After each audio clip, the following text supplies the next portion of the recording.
Bonjour. Bonjour. Bonjour.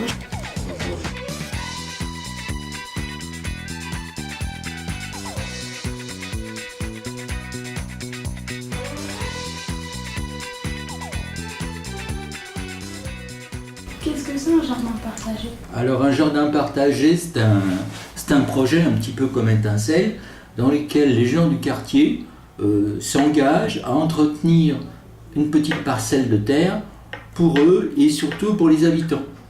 Dans notre jardin, nous avons constitué 3 emplacements, un petit jardin potager, des pelouses pour que les enfants puissent jouer et courir, et puis une petite zone avec des bancs pour que les gens puissent se reposer. Donc le but des jardins, c'est faire du jardinage, mais surtout faire des liens entre les habitants, entre les jeunes, les moins jeunes, les plus jeunes et les très très vieux. Alors au départ, en 2007, on était une 50aine. Tous les ans, ça a baissé, parce que quand on fait un projet, beaucoup de gens sont intéressés, et puis au moment de la réalisation du projet, un certain nombre de personnes qui ne sont plus dans le projet abandonnent, et maintenant on doit être à peu près 25. Mais dans ces 25, c'est 25 adhérents, c'est pas 25 personnes qui viennent travailler dans le jardin pour jardiner. Parce que pour jardiner, on est beaucoup plus nombreux. Le mercredi après-midi, c'est surtout destiné aux enfants qui viennent jardiner avec nous quand il fait beau. Et les samedis après-midi, c'est plutôt pour les personnes, les adultes avec leurs petits-enfants.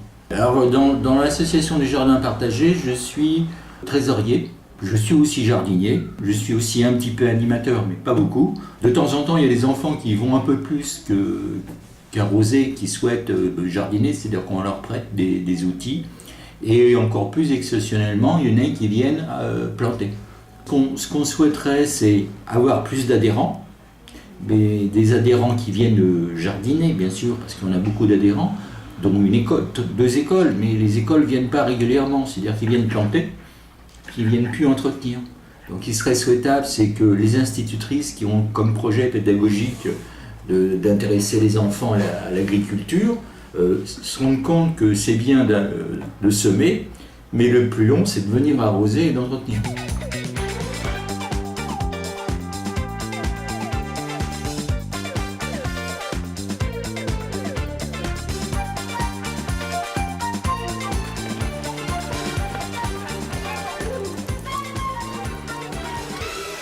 Alors Pierre, pouvez-vous me dire comment a démarré l'association? L'association a démarré après le départ de la SOFAC qui quittait le quartier. Donc ça fermait du jour au lendemain, les salariés ont été licenciés, les activités se sont terminées brutalement. Et donc le quartier s'est mobilisé, le conseil du quartier, les élus, la CAF, la DAZES. Ça c'était en décembre 2005 et avec la fédération, on a constitué des groupes de travail pour réfléchir à la situation, sur le quoi faire, comment on réagit dans le quartier, est-ce qu'on va vivre sans centre social. Et on s'est interrogé sur un projet sur le quartier parce qu'on avait besoin d'un vrai centre social. À propos d'Étincelle, alors Étincelle, c'est venu au cours d'un travail, on a eu une séance de travail qui a duré une journée et on s'est interrogé sur le sens, sur qui on était, qu'est-ce qu'on voulait faire. Et donc de fil en aiguille, on a fait sortir l'idée un peu de feu, de choses lumineuses, de quelque chose de très dynamique. Et dans tout ça, finalement, on avait des séries de mots, de noms, et Étincelle, c'est ce qui finalement a rassemblé le plus de personnes. Et pour s'occuper de ces 60 bénévoles, 4,5 sacs de salariés, pour tout ça, il y a combien d'adhérents? On est 350, on s'approche des 400. Il y a les adhérents qui se sont engagés, il y a tous ceux qui participent à un moment donné aux activités, en général ça se passe à l'extérieur. Oui, pendant les vacances scolaires. Oui, c'est ça, pendant les vacances scolaires, toutes les activités qu'on mène sur l'année, pendant les vacances scolaires, pendant l'été, on touche à peu près 400 personnes. C'est aussi bien l'accompagnement scolaire que les personnes qui viennent aux formations d'alphabétisation, que ceux qui participent à la cuisine, couture, ou qui font des sorties dans le cadre de sorties familiales. Comment voyez-vous Étincelle dans les 10 ans à venir? En pleine forme. Et en pleine forme. étincelle, ça va dépendre ça va dépendre beaucoup de ce que font et demandent les habitants, parce qu'étincelle vit avec l'implication des habitants, leurs demandes. Donc ça dépend des personnes qui fréquentent, des habitants qui fréquentent étincelle.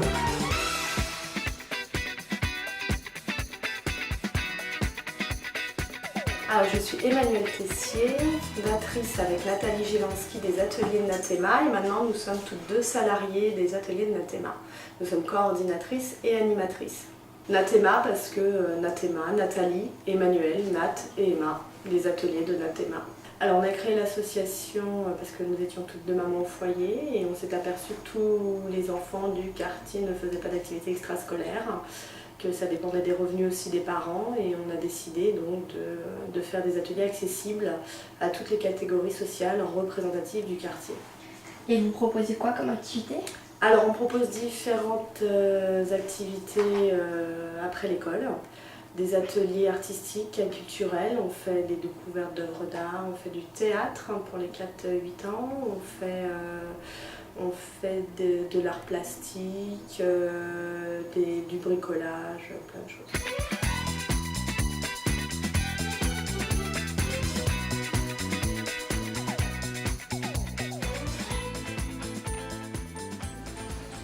Je m'appelle Sully Joseph, je travaille sur le quartier en tant qu'éducateur spécialisé. Jean-Paul Toussé, je suis aussi éducateur donc, sur le quartier Réunion Père-Lachaise, éducateur spécialisé. Nous, on ne fait pas d'activité parce qu'on n'est pas des animateurs. Nous, on propose un soutien aux jeunes dans leurs difficultés diverses, que ce soit justice, scolaire, familiale ou les projets personnels qu'ils ont. On peut les accompagner, on peut les aider à monter un dossier, on peut aussi de temps en temps mettre en place ce qu'on appelle des mini-séjours éducatifs afin de mieux connaître les groupes de jeunes et puis de voir comment ils évoluent à l'extérieur sur des mini-projets qu'on a mis en place, notamment des projets de conduite à risque au niveau de la conduite au scooter par exemple, au niveau de la drogue, au niveau de l'alcool, au niveau de plein de thèmes comme ça, et qui est un travail que l'on fait sur l'année et qui peut se concrétiser par un mini-séjour de 2 jours, de 3 nuits, de 2 nuits, 3 jours par an.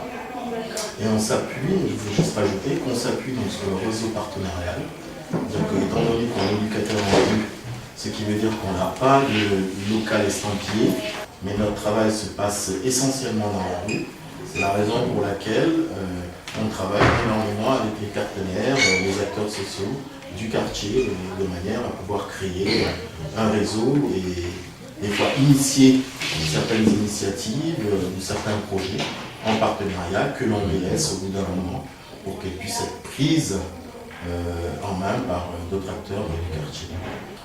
En ce qui me concerne, oui, je suis engagé bénévolement dans une association avec les publics à mobilité réduite ou déficience mentale où je travaille au niveau d'un outil que je connais bien, qui est la danse et la musique, un outil que je connais bien. Et je monte des petites scénettes avec eux, voilà, dans le 77.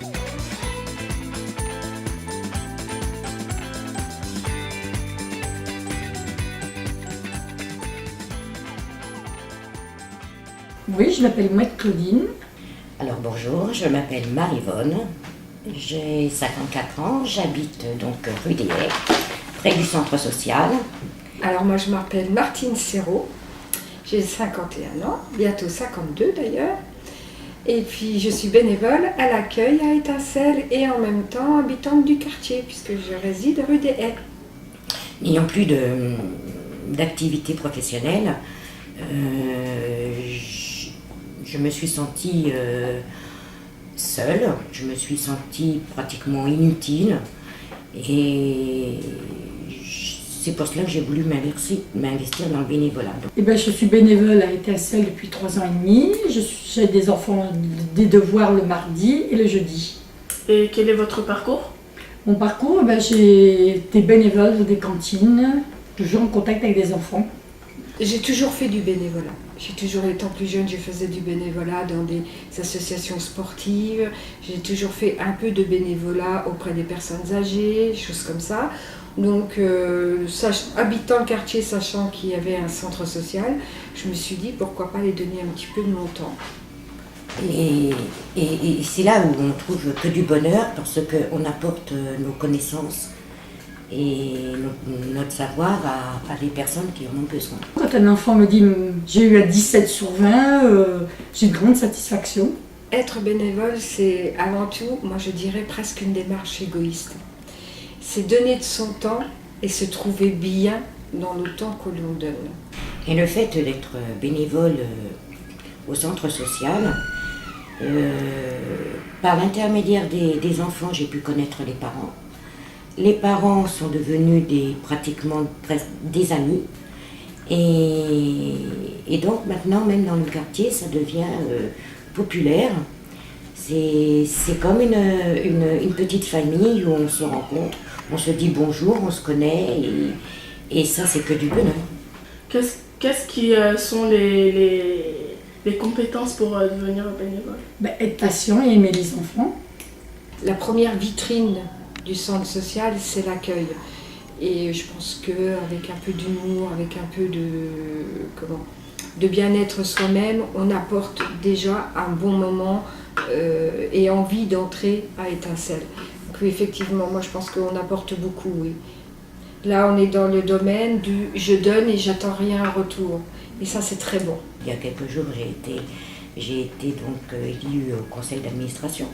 Et mon projet, c'est d'apporter encore un peu plus au centre et d'être de plus en plus présente. Qu'est-ce qui vous donne la force de continuer? Ce qui me pousse à persévérer, c'est toujours vouloir donner. C'est toujours vouloir être là pour apporter sans qu'il y ait en échange de la monnaie ou autre. C'est toujours apporter de soi. Et ça sera continuellement. Parce que je le fais à Étincelle, mais on peut le faire tout au long de sa journée dans la vie courante. Apporter un sourire, un renseignement, donner ce qu'on a en soi, du bien-être. Et donc je vous dis à très bientôt.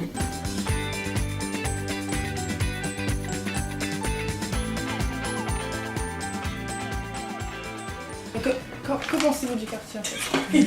Le quartier, au départ, j'avais peut-être un petit a priori où je me disais oh, c'est quoi ces mecs là-bas qui squattent le bar toute la journée, et puis finalement je me suis mise à discuter avec eux et je trouve que le quartier, il y a du potentiel. C'est un quartier qui est très riche culturellement parce qu'il y a des gens qui sont issus de milieux différents et de nationalités différentes. Et je trouve que ce brassage des nationalités et des cultures, je trouve ça beau. Parce que moi, dans mon quartier, ils sont tous comme ça et ils se parlent pas. Que pensez-vous du quartier? Il est très sympathique, les enfants sont sympathiques, les parents aussi. On a un très bon contact entre les enfants, les parents. Il faut demander ça aux parents et aux enfants. Nous, personnellement, on trouve que ça a beaucoup changé. Vous vivez dans le quartier? Je suis à Porte de Bagnolet, mais j'aime beaucoup ce quartier. Ma fille habite dans le quartier. Depuis qu'on a déménagé, il y a eu beaucoup de constructions récentes qui se sont faites en démolissant des immeubles insalubres. Donc en ça, c'est mieux. Bon, la difficulté, c'est qu'après, les gens qui habitaient dans des immeubles insalubres d'1 ou 2 étages ont été remplacés par des grands immeubles, et puis évidemment les locataires sont plus nombreux, ce qui fait que ça a besoin un petit peu d'oxygène, et que la mairie, donc dans ces conditions, a accepté de faire un jardin supplémentaire au lieu de construction mobilière qui était prévue dans le jardin partagé. Et comment vous voyez le quartier? Le quartier était un quartier très très populaire. Maintenant, il y a une grosse mixité sociale et culturelle justement, et justement toutes ces catégories ne se mélangent pas forcément, se côtoient plutôt que se mélangent, et nous on a une volonté, c'est de mélanger toutes ces catégories sociales au sein du café ludothèque. Voilà. Merci. Alors moi j'aime beaucoup ce quartier parce que déjà je le trouve vivant. J'adore les enfants, je trouve qu'il y a beaucoup d'enfants dans ce quartier, donc ça me plaît. Et ce qui me plaît, c'est aussi le partenariat qu'on a avec Étincelle, parce que je vois que Étincelle est très actif et est vraiment implanté dans le quartier, que ce soit avec les grands ou les petits. Donc voilà, c'est un quartier où il y a des cafés, des bars, ça va aussi.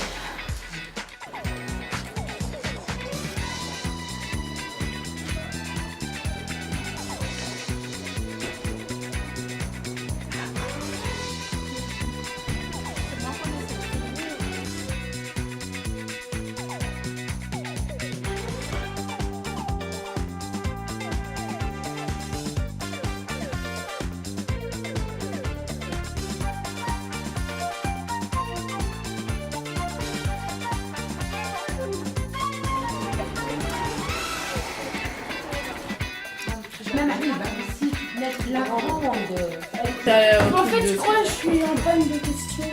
Bah oui, parce que je les pose depuis tout à l'heure. Moi je l'ai vu, t'es pas là. Toute seule. Oh là là.